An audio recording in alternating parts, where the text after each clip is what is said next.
Hey there, Winnie here, obviously, and I am just getting things ready, getting used to wearing my big headset here. I don't know if I shared this with you, but I'm losing my hearing. So I will be deaf in probably just a couple of years, and I'm trying to get used to wearing my headset because at some point I'm going to have hearing aids. So isn't that exciting? But I consider it better than it could be, right? I could not have that fabulous technology. All right, so we're here on as I record this, today is New Year's Eve, but you can really use this time, these ideas that I'm going to share at any point in your content creation process when you want to regroup.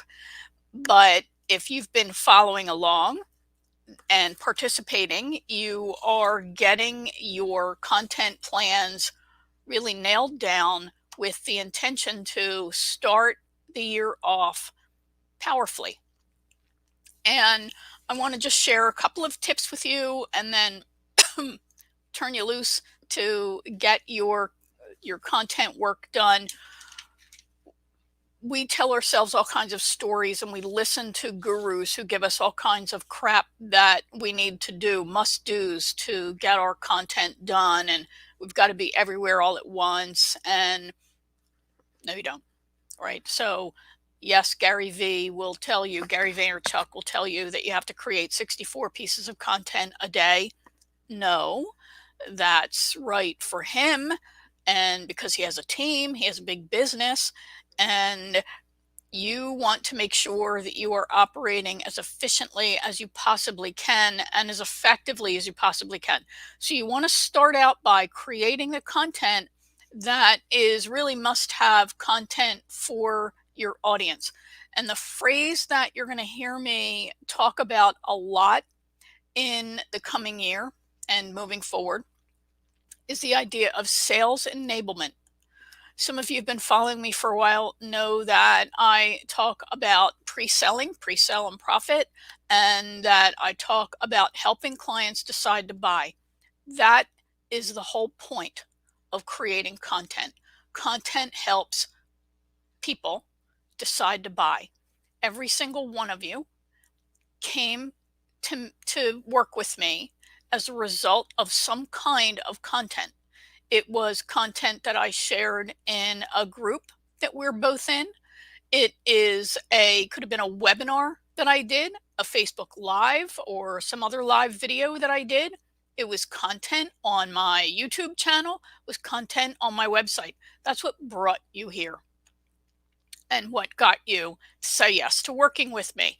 You were already pretty sure that you were going to say yes, right? It was just a matter of details. So that's the power of great content. And that's why this phrase sales enablement is something that you're going to start not just hearing me talk about, but you're going to start seeing a lot more as you start consuming more content yourself.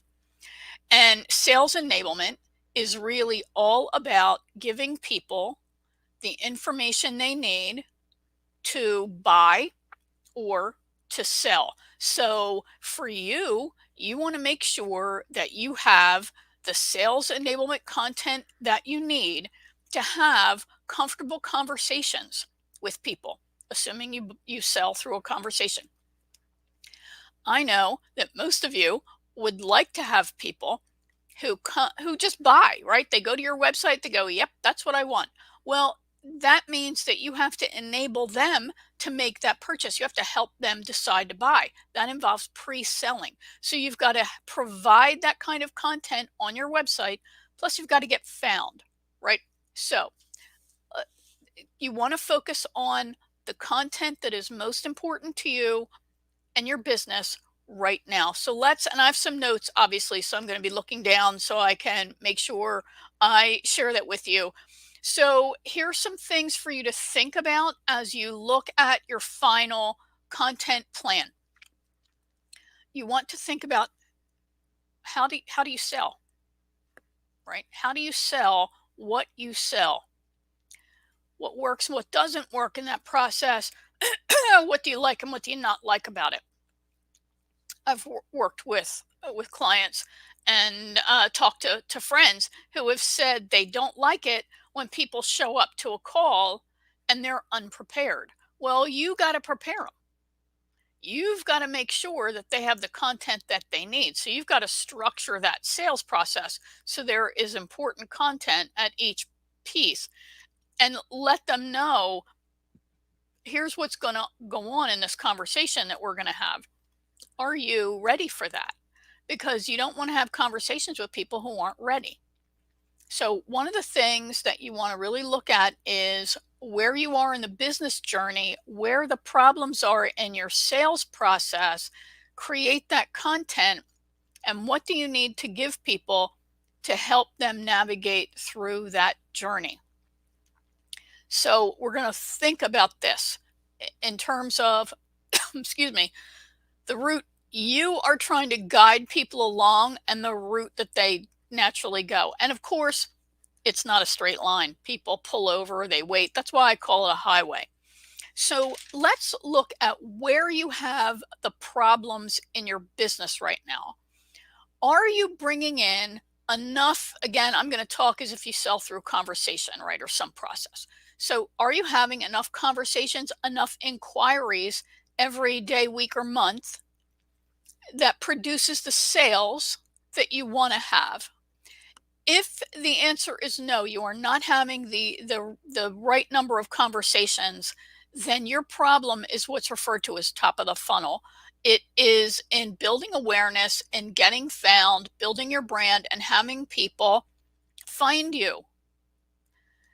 If you don't have enough sales, the problems are either that the people don't know you, or people don't feel convinced in themselves. Not, and I don't mean you have to persuade them. They don't feel educated and convinced enough inside themselves to move forward, or there's something going on someplace else in your process.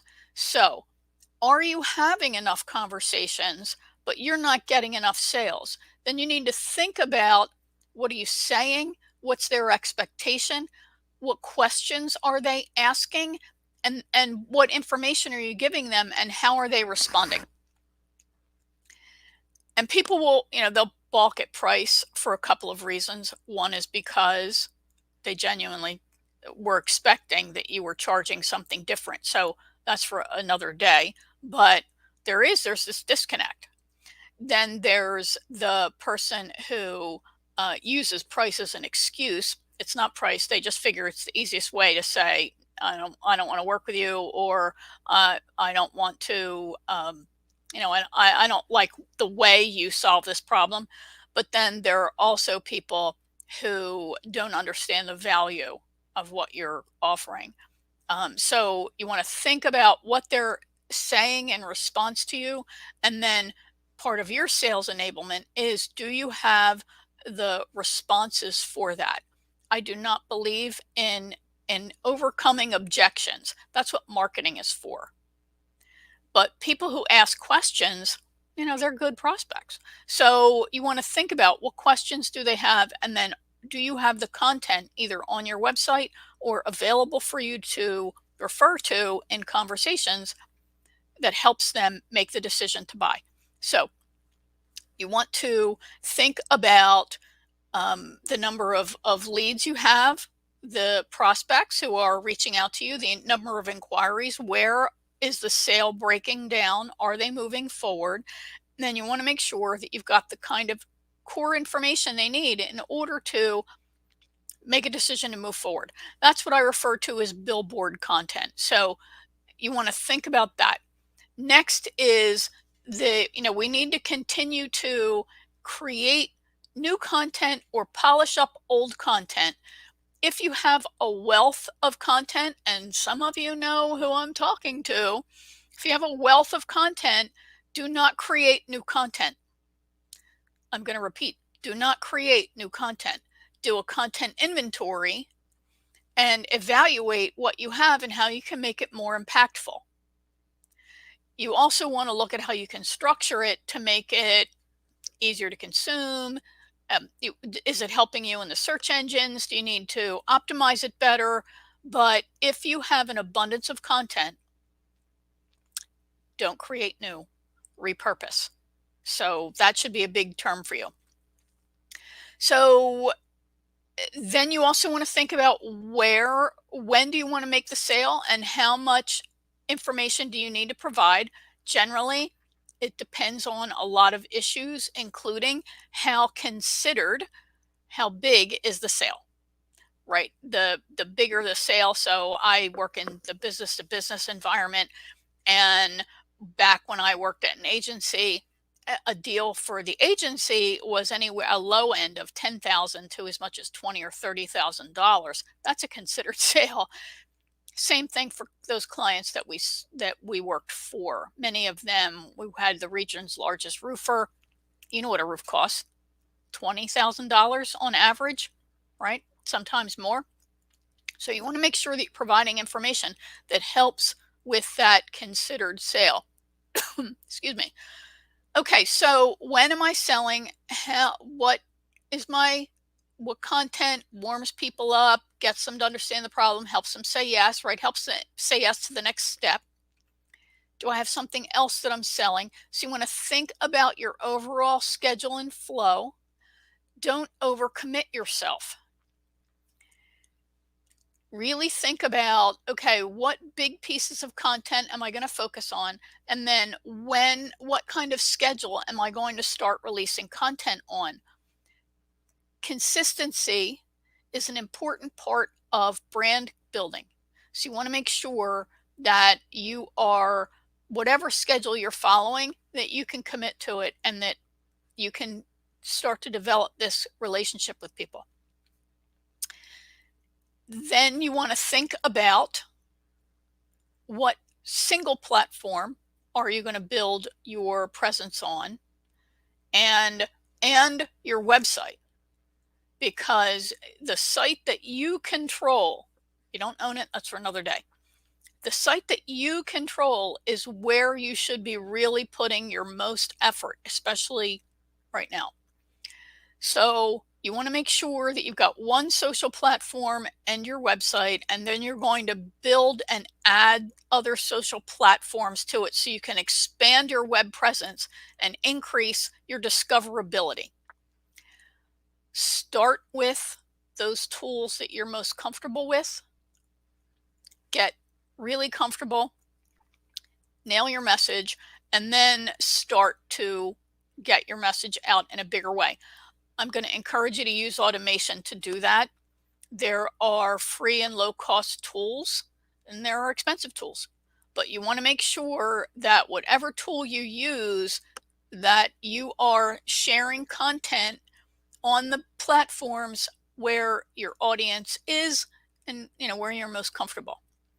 So if you have a question about that, ask me below and I'll share some thoughts. I am in the process of moving to a different platform myself and starting to leverage that a lot more. So you're creating one big piece of content a month, maybe two if you have that bandwidth. You're sharing content regularly on social media whenever works for you, and you are leveraging technology as much as you can. And of course, leverage your team if you have a team. And I'm going to encourage you to start thinking about that, because your time is best spent where it has the biggest payoff. If you are your best salesperson, then you need to be focused on sales. If you, and then the delivery. So we're really talking about building a solid, sustainable, thriving business here.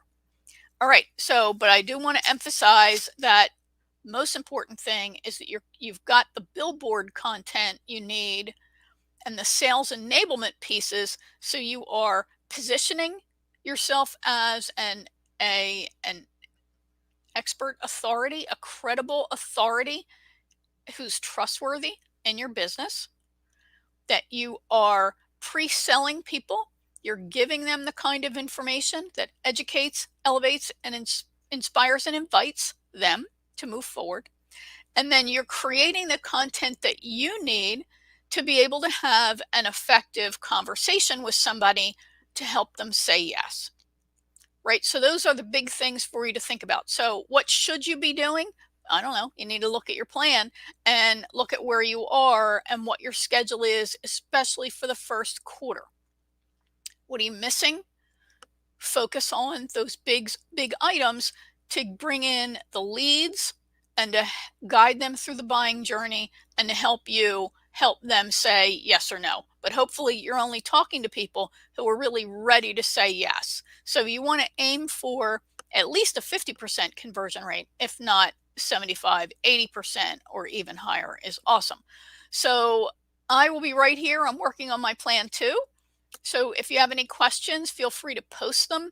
And, if you're watching this on replay, that's fine too. You can post your questions and be sure to tag me, and I will check back and respond to your questions so everybody can benefit from the value of what you've asked and the response. All right. Have a great rest of the day. And remember, I encourage you to work in a 90-minute co-working time or creation time, and then work in sprinted segments. So set the timer for 20 to 30 minutes. You can't get up. You're ready to work when you start, and then you're going to take a 5-minute break, come back, set the timer again. So do as many sprints as you can in that 90-minute time frame.